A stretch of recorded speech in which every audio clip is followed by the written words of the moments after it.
about this, but do you have a 1-800 number or a number where people can order Behold a Pale Horse? No, I don't have a 1-800 number, and even if I did, they couldn't order it because I will not contribute to the debt-based destruction of our economy and talking about the credit cards, the property of the American people. So they can't order anything from us by phone. If they want to order something from us, they have to send blank postal money orders or cash. Behold a Pale Horse is $30 delivered to your door, and you can order by sending blank money orders or cash to Harvest Trust in care of, and make sure you put in care of on the address, P.O. Box 2470, that's P.O. Box 2470, Eagar, spelled E-A-G-A-R, that's Eagar, spelled E-A-G-A-R, Arizona 85925. Once again, the zip is 85925. Say it all one more time. Harvest Trust, in care of, P.O. Box 2470, Eagar, or excuse me, that's the wrong town, I'm sorry. Make it in care of P.O. Box 1970, and the rest is okay. Harvest Trust, in care of P.O. Box 1970, Eagar, spelled E-A-G-A-R, Arizona 85925. Well, I know you have a lot on your mind. Yeah, sorry about the mix-up on the P.O. Box. It's 1970 and not what I gave you. And for $30, this is a very large book. And the illustration on it is very interesting. Says a mouthful right there on the cover. Just to get back real fast to exactly what's happening with you and your family. You have no criminal record. You were honorably discharged from the military. You're an author, shortwave radio host, and you have a monthly newspaper.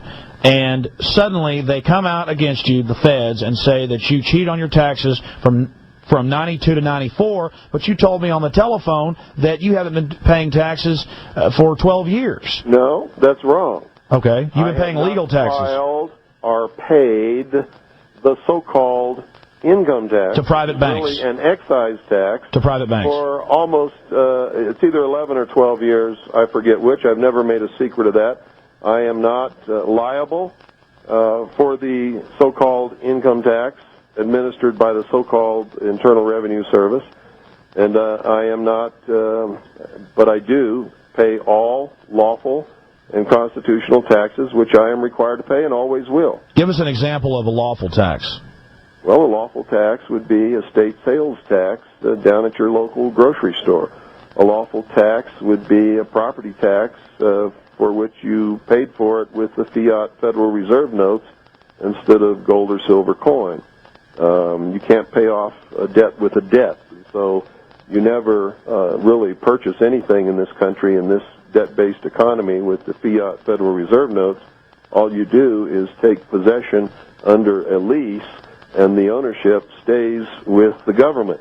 That's why you get a warrant deed when you pay off your house instead of the patent title to the property, and that's why you get a certificate of title when you think you paid for your automobile instead of the actual patent title to that property. This is all being done with contract fraud, and people can't even... It is fraud. It's all fraud. That's why, I catch myself as I get deeper and deeper into this, becoming more angry, more flat out. I guess I'm at the point where you said that you were several years ago, where you're just sad about it because you see the people thinking they have a grasp of what's happening in the civilization. But I've read enough history, I know enough about the country and what's been happening to realize that pretty much everything that you're told in the media has lies weaved right into it. Oh, yeah. The American people are standing inside the gates of Disneyland holding their e-ticket, which has expired. None of the rides are working, and they're just having a great time. Well, anyways, so you think in the next 2 years we're headed into some... I didn't say in the next 2 years. I said in the next very few years. I don't have a crystal ball. God does not whisper in my ear. I'm not a prophet, and I'm not a psychic. Well, sir, but I'm none of those things either. From what I saw in that plan when I was with ONI, and what I have researched since then, tells me that within a very few years, the American people are either going to be totally enslaved in the worst enslavement that you can even dream of, or there's going to be a civil war actively being fought under the most terrible conditions in this country. Well, I don't have a crystal ball, but it's pretty simple to predict what these guys are going to do now that they're out in the open. I mean, 10 years ago it wasn't so out in the open. Now you turn on the TV, UN World Court, Clinton pushes national ID card. You turn on Lair NewsHour. Secret military teams are trading with your local police. It's pretty much in your face now, and I don't know if Clinton wants to leave office, or maybe he wants to go be head of the UN or something. Who do you think, as leaders from your intelligence networks, do you think are on the horizon? Who do you think the next president will be? Do you think? Why do I care? They're not my leaders, and it's not my government anymore. So the point is, they have subverted my government, destroyed it from within, and my only hope is that I can find enough good American patriots who are moral, who are good men, who understand what liberty and freedom is all about, to go in there and restore constitutional Republican government by any method that it requires, including the force of arms. So otherwise, my children and my grandchildren and my great-grandchildren are going to be slaves. So you've totally turned your back completely on the festering system, and it's not my system. It is not operating within the boundaries of the Constitution. They have thrown the Constitution out. It is treason in operation. There is a subversion of government going on as we speak in the halls of government throughout this country, not just in Washington, D.C.